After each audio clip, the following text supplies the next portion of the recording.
So the house here was built in 1891, the house that we're standing in now, and it was a wedding present actually to Dorcas and her husband, Joseph Papini. Mr. Papini was born in Italy in 1859 and came to Boston with his dad, came out to Sacramento and was working as a gardener down in the Italian gardens.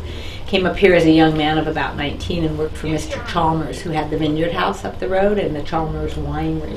He eventually became their winemaker. He married at 35 and he married Dorcas, who was a descendant of Luther Davis, and she was 14 years old when she got married, which was not unusual at that time. So originally, Luther Davis had this property. He came out here as a gold miner in 1849, and after a few years of not so much luck in the mining fields, he opened a bakery and a confectionery here on this site in 1853.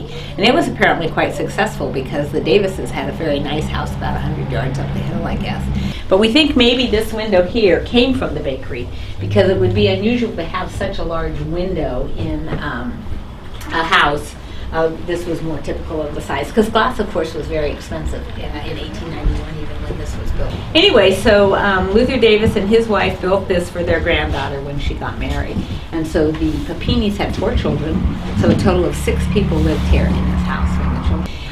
But when the state took it over and made it a historical home, they patterned it after a renter. The Papinis moved out in 1903 and turned the house into a rental. So there's a photograph over here of Annie Elgie. You can see her sitting there, and you can look at the room, and that's exactly how the state decorated it down to the crocheted thing on the rocking chair. So the wallpaper is reproduction wallpaper from, typical of 1913, but a little piece of the original wallpaper is right there in that little framed thing. We think Annie Elgie probably made her living sewing. She has a nice Singer sewing machine in her bedroom there, and also had a big vegetable garden out back, so she would can foods and then sell canned goods. Because in 1913, really until World War I and then more in World War II, it was still very difficult for a single woman to make a living. My father was Luther Davis. He was a baker from Boston. And in 1849, about 2 years after his first wife's death, he sent his children to live with a variety of relatives, and he traveled to the gold fields of Coloma. Upon his arrival, he became involved in many different business ventures and settled on managing a bar, to which he later added a bakery in the back.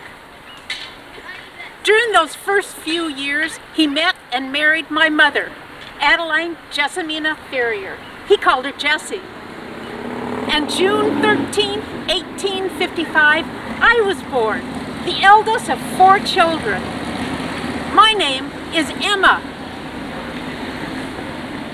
My father was very successful with his business ventures, but what I remember the most was the bakery. He had found a large marble slab that he used to make candy on, and in the back room he had a huge Dutch oven where he did all of his baking. He would bake bread every single day and delivered it out throughout town. Oh, it smelled so good. He was also very well known for his elegant wedding cakes. And my mother, she enjoyed holding down the household and entertaining company. Oh, those were so very good times. And then it changed. When I was 9 years old, my mother died. My father, he was distraught with sorrow. And he took my brother Marshall, and they went to Nevada. Some people say that my father, who believed in spirits, that the spirits guided him and told him to leave and to go to Nevada. Either way, he left my sister Ada, my brother Luther Jr., and myself to go live with relatives. I went and lived with my half-sister in San Francisco. She'd immigrated west as well. My father's bakery and belongings were abandoned, and he never returned to Coloma to live again. But I did. I came back to live with my aunt, and she introduced me to William Henry Hooper. And in September of 1876, we were married, and we had 6 children, 2 of whom weren't with us for very long. Baby Grace died when she was just a year old, and little Albert was only 2. I wanted to commemorate little Albert's life in some special way. So I went to my father's abandoned building and I found that piece of marble that he'd made candy on, and I had it engraved and used as a headstone for little Albert. It's up at the Pioneer Cemetery up there. You can go see it. Little Albert will never ever be forgotten. Well, we all go the way of baby Grace and little Albert. I died in 1891, just 2 months after giving birth to our son Joseph. But you know, life goes on.